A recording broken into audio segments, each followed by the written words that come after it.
Do you know that many people, be they family, friends, or even enemies, confuse your title?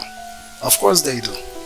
Because by reading some example in the Bible, I understand that they don't know that God has designated you for much more than that. That's why they get in the way of what God has promised you. Which means that they confuse your title by thinking that your title is limited to being a mere employee, to be dependent on them. Unfortunately, they think that you cannot do anything apart from them. However, as I mentioned before, once I did more research in the Bible, I realized that historically Jacob also had the same thing happen to him.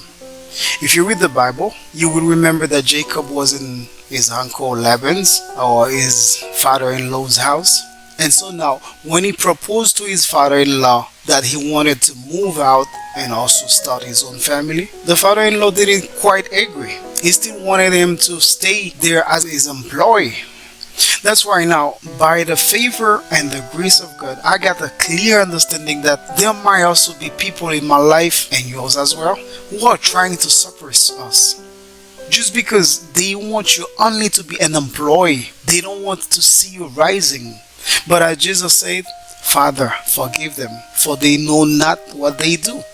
Because unfortunately, whether they are Christians or non-believers, because of their ignorance, they act as satanic agents because they oppose the will of God in your favor. Definitely they don't know that God has destined you for way more in the mighty name of Jesus. I will tell you something based on my own experience. There have been so many delays in my life for reasons that I am responsible for, and others that I had no control over. That's why I now have enough authority to confirm that just like me, some of you listening to this message, God has destined you to have your own businesses, to be employers in the powerful name of Jesus, to hold high positions wherever you are in the world, owning your own lands, cars, houses, etc. Even if you are a Christian, because people tend to say that Christians cannot be millionaires, that is a big lie from hell.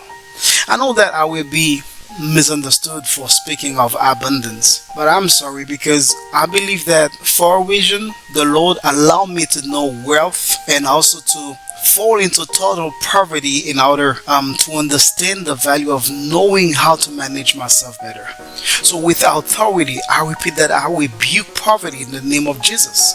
So no one is going to force me to maintain a concept or mentality of poverty, because how could God be the owner and controller of everything if he was poor in spirit or material?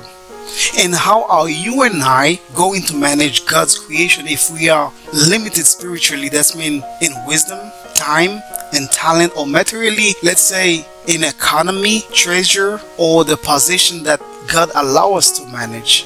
Of course, through my mistakes and finances, I learned to flee from debt, although it is necessary to borrow.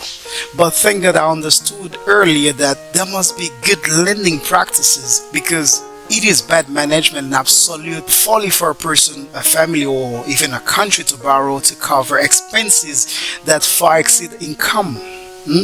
Now, to end this message, I can help but encourage you all to work on yourselves. By the way, never forget that money, no matter how good it is a good slave but a bad master. So don't let yourself be controlled by it. Just recognize that it is a simple commercial vehicle to exchange. So earn as much money as you can and learn to manage it. But do not stop before the envious or be intimidated by what they will say. Do whatever it takes to get out of any toxic or unhealthy environment if you really want to succeed, because God has meant more to you. Don't listen to those who fear your creativity, your way of thinking, of selling yourself. Without fear, improve yourself and radically run away from all those who want to belittle you by making you believe that without them, you will not succeed in anything. Be mindful, so do not forget that they are children and agents of the devourer. Therefore, turn a deaf ear. It matters if they hate your initiatives, if they do not encourage you because they hide behind their fears of seeing you achieve it by becoming aware of your potential. And always remember, give reverence, honor, and total obedience to God, who up to now has taken care of you. Only in Him you must trust, because He does know the value of the potential that He has placed in you. Finally, I declare in the mighty name of Jesus that no attempt to break your attempts to block you will work in the name of Jesus. I hope this message, as always, gives you more wisdom to put into practice. God bless you all. Thank you for taking the time to watch this video. Don't forget to subscribe and, of course, share it. Be blessed.